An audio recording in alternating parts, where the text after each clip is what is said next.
I started taking protein shakes. How long does it take to show results? So what I like to do for the protein is 1.2 grams per centimeter of height. It's going to be more accurate than your body weight, because I'm sure you notice as your body weight goes down, then you're taking in less protein. But I've had it before where I was working with someone. They were 5'5", 250 pounds. And I was doing the formula. And I was like, okay, 250 grams protein. Later that day, someone else came in, 6'3", 165 pounds. He was trying to put on weight. And I was like, how come the 6'3" guy has to eat less protein than the 5'5" guy who weighs more? And I found a study that ran into the same issue. They were working with men and women who were obese, 400 plus pounds. And they're like, well, what do we do for the protein? We can't do a gram per pound of body weight. So they did height in centimeters. And I was like, that is amazing. So trying to lose weight, height in centimeters times 1.2. The 0.2 will give you that little bit extra protein, which will further help you to maintain and possibly build some muscle while you're losing weight. Whew. But honestly, like every time I tell people that equation of the height in centimeters times 1.2, they always are like, that's too much protein. I'm like, it's not too much. It's just more than what you're used to. I don't try to go below my height in centimeters in grams of protein. So height in centimeters would be like the minimum. Like don't go below that for the grams of protein. 1.2 is going to be the goal. So the big thing for losing the extra body fat, it's always going to come down to the calories. What you'll want to do, I used to do like all these complicated formulas, basal metabolic rate, total daily energy expenditure, subtracting 300, and it's a lot. That's a lot of work and calculations to do. So what you can do to find the right amount of calories is you just take your current body weight in pounds, multiply it by 10. Sorry, catch my breath over here. Current body weight in pounds, multiply it by 10. That'll give you the amount of calories to not go over every day. And I would say like every 10 pounds that you lose, revisit the calculation. So since you're 270 pounds, it'd be 2,700 calories. Once you get to 260 pounds, then you drop it down to 2,600 calories. And you just do it like that.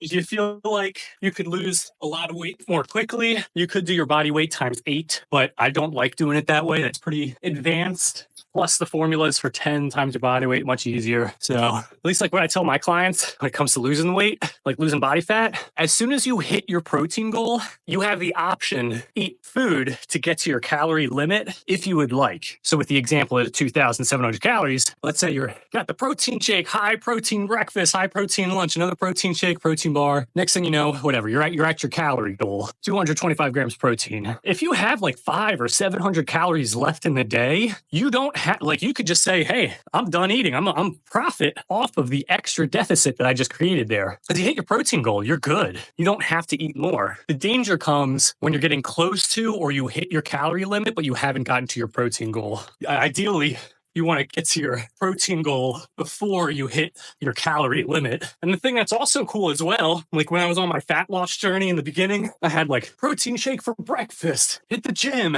had another protein shake, had a protein bar, and I think I just had egg whites for breakfast. And next thing I knew, I was like, wait, I'm already at my protein goal. I've got 700 calories left. So I had the option. I could not eat anything for the rest of the day, or I could finally eat some of that ice cream I had in the fridge that I haven't been eating because I never had room with my calories. So I grabbed the tub of ice cream. I looked at the nutrition label. I did the math. I was like, wow, if I eat this whole tub of ice cream, it's 700 calories. Hell yes, I ate that whole tub of ice cream.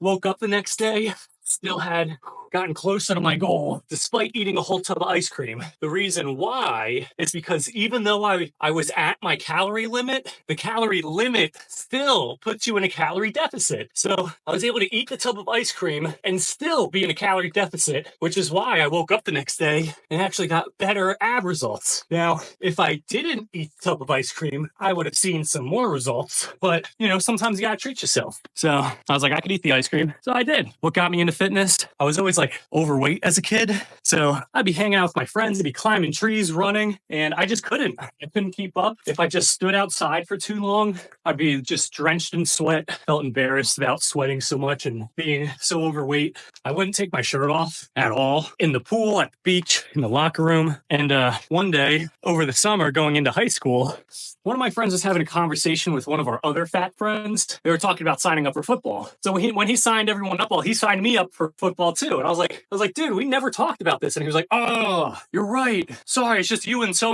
look so much alike. And it's just because we're very chubby. But at that point, my mom heard about joining the football team and she was like, oh, do you want a personal trainer? And I was like, you know what? Yeah. But I was embarrassed to tell the personal trainer that I wanted to burn fat. At the time, only girls burn fat. Guys go to the gym to get big and get strong. So I told him, I was like, yeah, I'm trying to get stronger. And every time we would start working out, and I tell him, hey, let's try this one exercise. Let's do this one thing. He'd be like, you don't want to do that. That's a fat burning exercise. I'm like, yeah, you're right. Now, nothing against the trainer that I had. He's amazing. He's still working hard to this day. But it wasn't until I took ownership of the results that I wanted that I started seeing the results. But yeah, mainly I wanted to start working out to look good, feel confident, talk to the ladies, But now I do it because I want to look like Goku. The reason why I do it is to show you all that it's possible. All natural, no steroids, nothing. I'm also here to give you all the permission that you might be needing to own up to the fact that you want to feel confident in your body. Give you the permission to say, like, yeah, I want to work out to get a six-pack.